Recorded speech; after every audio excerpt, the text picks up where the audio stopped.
नमस्कार दोस्तों, स्वागत है आप सबका आपके अपने YouTube चैनल पर जिसका नाम है बंसल एजुकेशन हब। फ्रेंड्स, अगर अभी तक आपने मेरे चैनल को सब्सक्राइब नहीं किया है तो सब्सक्राइब कीजिए और साथ ही साथ बेल आइकन को प्रेस करना ना भूलिए ताकि मेरी आगे आने वाली वीडियोस की नोटिफिकेशंस आपको जल्द से जल्द मिल जाएं। एंड फ्रेंड्स, अगर अभी तक आपने मेरी इस वीडियो को लाइक नहीं किया है, शेयर नहीं किया है तो जल्द से जल्द लाइक करिए और साथ ही साथ शेयर भी कीजिए अपने फ्रेंड सर्कल्स में ताकि उनको भी इस वीडियो का बेनिफिट मिलता रहे। तो फ्रेंड्स, आज की जो वीडियो है वो है क्लास 12th के लिए, जिसमें मैं आपको अपनी पिछली वीडियोस में बता चुकी हूँ। हम लोग चैप्टर नंबर फर्स्ट डिस्कस कर रहे थे, that is principles and functions of management. इसमें मैं ऑलरेडी आपको मैनेजमेंट के बारे में काफ़ी कुछ बता चुकी हूँ।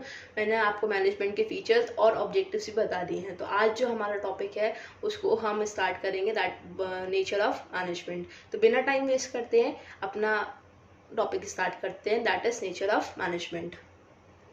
स्टार्ट करने से पहले हम अपनी लास्ट वीडियो का एक छोटा सा रिकैप ले लेते हैं, जिसमें मैंने बताया था आपको ऑब्जेक्टिव्स ऑफ मैनेजमेंट, जिसमें मैंने 3 ऑब्जेक्टिव्स बताए थे: organisational objective, social objective and personal objective. तो ऑर्गेनाइजेशनल ऑब्जेक्टिव्स वो ऑब्जेक्टिव्स होते हैं जो डील करते हैं prosperity and growth of an organisation से। इसके अंदर 3 पॉइंट्स हैं: सर्वाइवल, प्रॉफिट एंड ग्रोथ, जिसमें प्रॉफिट जो है वो मेन रिक्वायरमेंट होता है, चाहे आप सर्वाइव करें मार्केट के अंदर उसके लिए भी और ग्रोथ के लिए भी। देन सोशल ऑब्जेक्टिव से मैंने आपको बताया था जो भी ऑर्गेनाइजेशन एक रोल प्ले करती है किसी तरफ, सोसाइटी की तरफ, जो कंट्रीब्यूट करती है सोसाइटी की तरफ, उसको हम क्या बोलते हैं, सोशल ऑब्जेक्टिव। इसमें हमारे कुछ पॉइंट्स हैं: क्वालिटी प्रोडक्ट्स, यानी कि आप सोसाइटी को अच्छी क्वालिटी के प्रोडक्ट्स दें, वो भी रीजनेबल प्राइस पे दें। फिर आप सोसाइटी के अंदर एम्प्लॉयमेंट जनरेट कर रहे हैं। देन आप इको फ्रेंडली मेथड यूज़ कर रहे हैं, यानी कि पॉल्यूशन नहीं कर रहे हैं। देन कम्युनिटी सर्विस कर रहे हैं, यानी कि एनजीओज के द्वारा चैरिटी दे रहे हैं किसी अच्छे काम के लिए सोसाइटी की तरफ। तो वो क्या है, हमारा सोशल ऑब्जेक्टिव हो गया। देन पर्सनल ऑब्जेक्टिव जो होते हैं वो ऑर्गेनाइजेशन के एम्प्लॉयज से, यानी कि ह्यूमन रिसोर्स से डील करते हैं, जहां आप ह्यूमन रिसोर्स को यानी कि एम्प्लॉयज को कॉम्पिटिटिव सैलरी प्रोवाइड करते हैं, गुड वर्किंग कंडीशंस प्रोवाइड करते हैं, पीयर रिकग्नाइजेशन देते हैं ताकि वो लोग मोटिवेट कर सकें, और साथ ही साथ ट्रेनिंग एंड डेवलपमेंट भी प्रोवाइड करते हैं। तो फ्रेंड्स, ये छोटा सा रिकैप मैंने अपनी लास्ट वीडियो के बारे में दे दिया है। आज का जो टॉपिक है हम वो स्टार्ट करते हैं, that is nature of management. तो फ्रेंड्स देखिए, हम लोग आज पढ़ने जा रहे हैं nature of management. Nature of management जो है इसको हमने 3 पार्ट्स में क्लासीफाई करा हुआ है, that is nature, management as a science, management as an art and management as an profession.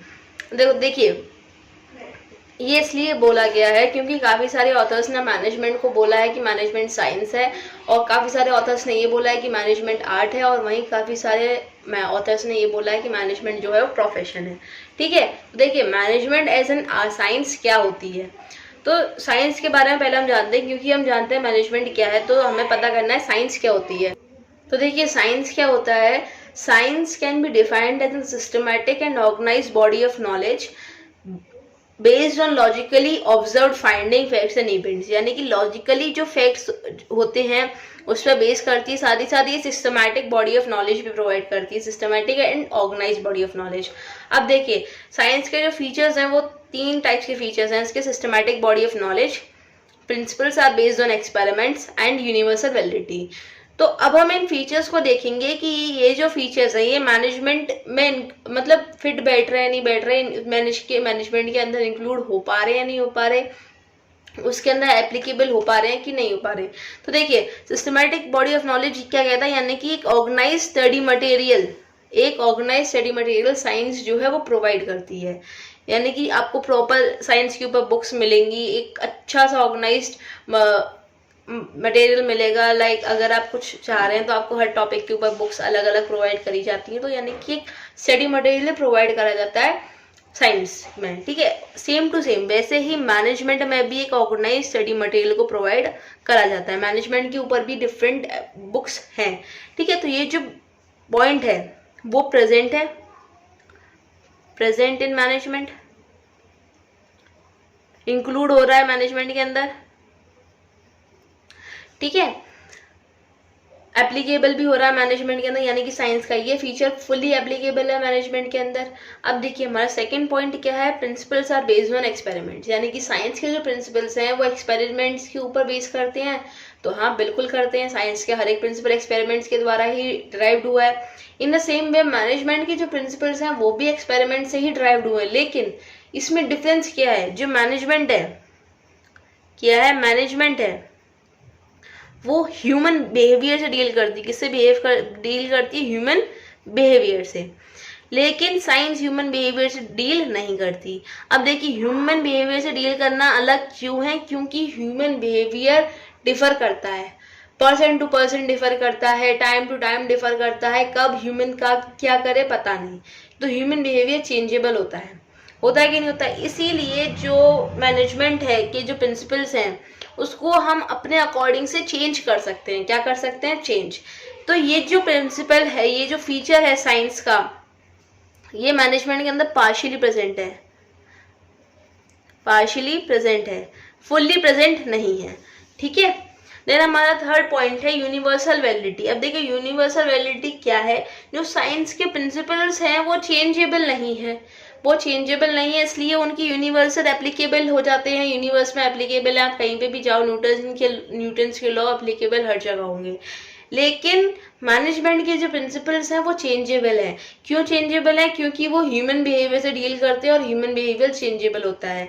तो जो मैनेजर्स होते हैं ना, वो अपने अकॉर्डिंगली मैनेजमेंट के प्रिंसिपल्स को मॉडिफाई कर सकते हैं। ये छूट दे रखी है, मॉडिफाई कर सकते हैं, अपने अकॉर्डिंग चेंज कर सकते हैं एज पर द सिचुएशन। जैसे जैसे सिचुएशन होगी आप उसके अकॉर्डिंग मैनेजमेंट के प्रिंसिपल्स को मॉडिफाई कर सकते हैं, चेंज कर सकते हैं। तो ये जो फीचर है वो साइंस में प्रेजेंट, साइंस का वो मैनेजमेंट के अंदर प्रेजेंट नहीं है, मैनेजमेंट के अंदर प्रेजेंट नहीं है। अब नहीं है तो आपने इस बात से पता चली, जो मैनेजमेंट के अंदर केवल फर्स्ट फीचर साइंस का प्रेजेंट है, बाकी दोनों नहीं है। तो हम कंक्लूजन में क्या बोल सकते हैं, जब हमने कंपेयर करे कि जो साइंस के फीचर्स है मैनेजमेंट के अंदर एप्लीकेबल है कि नहीं, तो हम लोगों का केवल एक ही फीचर मैनेजमेंट में के अंदर एप्लीकेबल हो रहा है, वहीं सेकेंड और थर्ड फीचर मैनेजमेंट के अंदर एप्लीकेबल नहीं हो रहे। तो हम इससे क्या पता कर सकते हैं कि मैनेजमेंट जो है वो क्या है, इन एग्जैक्ट साइंस है। क्या है, इन एग्जैक्ट साइंस। ठीक है। या फिर हम इसे बोल सकते हैं सोशल साइंस। क्या बोल सकते हैं, social science. So management can not be considered as pure और exact science, but we can still call it an inexact और सोशल साइंस। ठीक है। तो हमने मैनेजमेंट एंड साइंस पढ़ा क्या होता है, हमने इसका कंक्लूजन भी ड्राइव कर लिया कि मैनेजमेंट जो है वो इन एग्जैक्ट साइंस है। अब हम लोग नेक्स्ट पढ़ेंगे management as an art. Management as art क्या है, तो देखिए friends, management as an art क्या है। अब देखिए आर्ट को हम कैसे डिफाइन कर सकते हैं, तो art can be defined as a body of knowledge which requires skills, creativity and practice to get perfection. यानी कि आर्ट एक ऐसी सिस्टमेटिक बॉडी ऑफ नॉलेज है जिसके अंदर हम लोग को स्किल्स रिक्वायर्ड होती हैं, क्रिएटिविटी रिक्वायर्ड होती है, साथ ही साथ हम लोग को प्रैक्टिस करनी चाहिए ताकि हम उसके अंदर परफेक्शन ला सकें, अपने अंदर परफेक्शन ला सकें। ठीक है।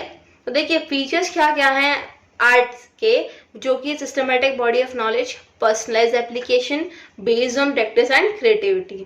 तो अब हम लोग को ये पता करना है कि ये जो फीचर्स हैं आर्ट्स के वो मैनेजमेंट के अंदर एप्लीकेबल हो सकते हैं या नहीं हो सकते। उसके बाद हम कंक्लूजन ड्राइव करेंगे कि मैनेजमेंट एज आर्ट है कि नहीं है।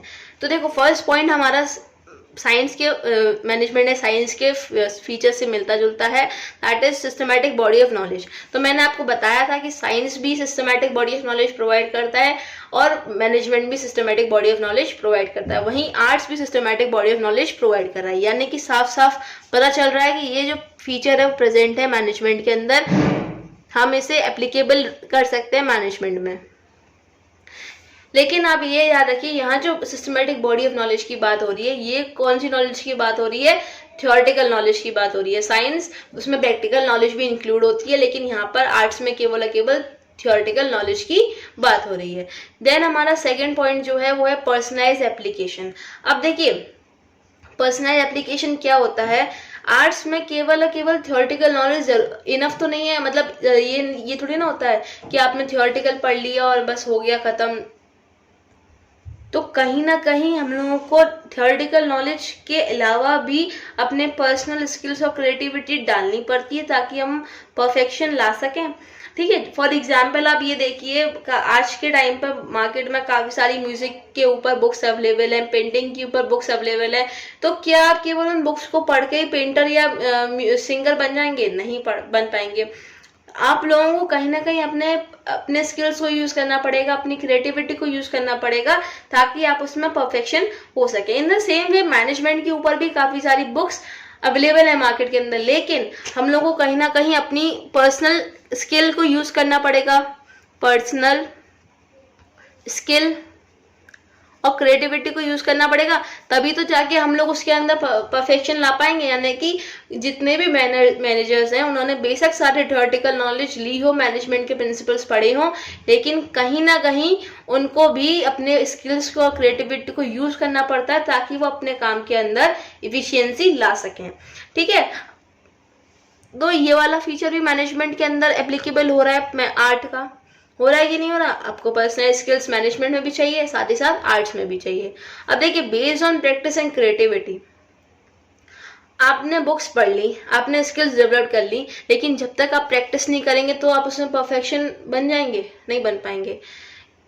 मैनेजमेंट में भी जितने भी मैनेजर्स हैं उन्होंने बुक पढ़ ली, पर्सनल स्किल कर लिया, लेकिन उनको प्रैक्टिस ज़रूरी है, क्योंकि जब तक आपके सामने सिचुएशन नहीं आएगी तब तक आप उस चीज़ में परफेक्ट नहीं हो पाएंगे। अलग अलग सिचुएशंस आपके सामने अलग अलग प्रॉब्लम्स लेके आती हैं और अलग अलग प्रॉब्लम्स के आप अलग अलग सॉल्यूशंस निकालते हैं, जिसकी वजह से आपकी जो एक्सपीरियंस है मैनेजर का वो कहीं ना कहीं एनहेंस होता है, उसकी स्किल्स में भी एनहेंसमेंट आती है, उसकी क्रिएटिविटी में भी एनहेंसमेंट आती है। तो ये भी मैनेजमेंट, ये फीचर भी आर्ट का मैनेजमेंट के अंदर एप्लीकेबल हो रहा है। तो वी कैन से दैट कि मैनेजमेंट एज एन आर्ट। हम लोग कंक्लूड करेंगे तो हम बोल सकते हैं कि जितने भी फीचर्स हैं आर्ट्स के वो मैनेजमेंट के अंदर प्रेजेंट हैं, एप्लीकेबल हो रहे हैं। इसकी वजह से we can call it management as an art of getting things done through others, by others. ठीक है, तो भाई ये वाला पॉइंट भी आपका क्लियर हो गया कि मैनेजमेंट आर्ट है। अब देखिए मेन पॉइंट हमारा आ रहा है, that is management as a profession. इस चीज में बच्चे कंफ्यूज इसलिए हो जाते हैं क्योंकि ये चीज थोड़ा सा डिफरेंट है। तो आप देखते हैं कैसे डिफरेंट है। देखो प्रोफेशन क्या होता है, सबसे पहले प्रोफेशन जानते हैं। प्रोफेशन क्या है? Profession can be defined as an specialised knowledge and training in which entry is restricted. यानी कि प्रोफेशन के लिए आपको स्पेशलाइज्ड नॉलेज चाहिए, ट्रेनिंग चाहिए, जिसमें और प्रोफेशन के अंदर एंट्री भी रेस्ट्रिक्टेड होती है। तो समझ में आया? अभी देखो फीचर्स क्या क्या है। Well defined body of knowledge, restricted entry, presence of professional association, existence of ethical codes and service motive। ठीक है, अब देखिए पहला point, well defined body of knowledge. मैंने जैसे बताया तीनों पॉइंट्स के अंदर, यानी कि as art, as profession, as science, ये पॉइंट सेम है कि मैनेजमेंट के अंदर एक सिस्टमैटिक वे है स्टडी मटेरियल का। तो ये तीनों में ही पॉइंट प्रेजेंट है। तो हाँ, ये चीज मैनेजमेंट के अंदर भी प्रेजेंट है, प्रोफेशन के अंदर भी प्रेजेंट है, और आर्ट के अंदर भी प्रेजेंट है, साइंस के अंदर भी प्रेजेंट है, कि उन चारों में ही हमको एक proper organised study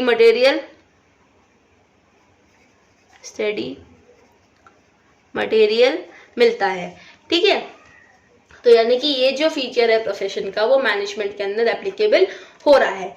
restricted entry, अब देखिए रेस्ट्रिक्टेड एंट्री का क्या मतलब है। अगर मैं प्रोफेशन की बात करूं, समझ लीजिए डॉक्टर्स हैं, डॉक्टर्स तब तक उनको डॉक्टर नहीं माने जाएंगे जब तक उनके पास MBBS की डिग्री नहीं होगी। क्या नहीं होगी? डिग्री। डॉक्टर्स तब तक तो डॉक्टर्स नहीं आएंगे तब तक उनके पास MBBA की डिग्री नहीं होगी। इन शॉर्ट, यानी कि आप जब भी प्रोफेशन में जाते हैं तो आपके पास कोई ना कोई डिग्री होना जरूरी होती है। ठीक है, तो ये पॉइंट जो है लीगली प्रेजेंट नहीं है। देखो आज के टाइम पे काफी सारी ऑर्गेनाइजेशंस मैनेजर्स के पोस्ट के लिए MBA की डिग्री मांग लेती हैं, लेकिन ये कोई लीगल ऐसा कोई रूल नहीं आया है कि मैनेजर्स के लिए MBA की डिग्री होना जरूरी है। यानी कि अभी के टाइम पे ऐसा कोई रूल नहीं है, लेकिन हो सकता है आगे जाके आए। तो we can say that for now it is not present in management, but it can be present in the rules of the management in the future. ठीक है, फ्यूचर में प्रेजेंट हो सकता है। ठीक, अब देखिए प्रेजेंस ऑफ प्रोफेशनल एसोसिएशन, जैसे कि मैंने बताया कि डॉक्टर के लिए एमबीबीएस की डिग्री होना जरूरी है, वहीं उसको ये लीगली उसके लिए एप्लीकेबल, लीगली उसके लिए एक वो है कि उसको कहीं ना कहीं अपने आप को रजिस्टर्ड करवाना है प्रोफेशनल एसोसिएशन से। प्रोफेशनल एसोसिएशन का मतलब यानी कि वो कहाँ से रजिस्टर करवाएगा अपने आप को, मेडिकल काउंसिल ऑफ इंडिया से। ठीक है, वो जो लाइसेंस प्रोवाइड करती है, यानी कि आपको रजिस्ट्रेशन प्रोवाइड करती है कि हाँ आप इस प्रोफेशन के अंदर आ चुके हैं। तो अगेन सेम है, देखो आज के टाइम पे इन काफी सारे आज जो नेशनल एंड इंटरनेशनल लेवल पे काफी सारे खुल गए हैं प्रोफेशनल एसोसिएशन मैनेजमेंट के लिए, जैसे कि MIMA न्यू दिल्ली में खुल चुका है, national institute of personal management Kolkata में खुल चुका है, लेकिन आज भी ये लीगली कंपलसरी नहीं है कि जो मैनेजर्स हैं वो अपने आप को प्रोफेशनल एसोसिएशन के द्वारा रजिस्टर्ड करवाएं। आज के टाइम पे ये लीगली ऐसा कोई वो रूल नहीं है, लेकिन हो सकता है आगे जाकर आए। तो इसमें भी सेम वही केस है, फॉर नाउ ये मैनेजमेंट के अंदर प्रेजेंट नहीं है, लेकिन हो सकता है आगे जाकर हो जाए। Then existence of ethical codes, देखो एथिकल कोड्स का मतलब क्या है, कोई भी डॉक्टर है, कोई भी लॉयर है, उनके कहीं ना कहीं एक रूल बुक होती है कि आप ये सब काम कर सकते हैं, एथिकल काम करें। ठीक है, वहीं मैनेजर का ऐसा कोई भी जब प्रोफेशनल एसोसिएशन है उन्होंने रूल बुक बनाई है, जब वहीं पे आपको लीगली आप रजिस्टर्ड होना हो नेसेसरी नहीं है, तो एथिकल कोड्स की क्या वो जो लोग एसोसिएट रजिस्टर्ड हैं, जो भी मैनेजर्स प्रोफेशनल एसोसिएशन के द्वारा रजिस्टर्ड हैं, वो लोग एथिकल कोड्स को फॉलो करेंगे, और जो नहीं है उन लोगों के लिए एथिकल कोड्स को फॉलो करना नेसेसरी नहीं है। तो स्टिल ये अभी के लिए ये पॉइंट मैनेजमेंट के अंदर प्रेजेंट नहीं है, पर हो सकता है आगे जाकर जल्दी हम लोग को ये पॉइंट मैनेजमेंट के अंदर मिल जाए। देन सर्विस मोटिव, देखो जितने भी प्रोफेशन होते हैं वो अपने क्लाइंट के लिए डेडिकेट सर्विस करते हैं। जैसे कि डॉक्टर है, डॉक्टर कहीं ना कहीं डेडिकेट किसके लिए, अपने पेशेंट्स के लिए, लॉयर डेडिकेट किसके लिए, अपने क्लाइंट्स के लिए।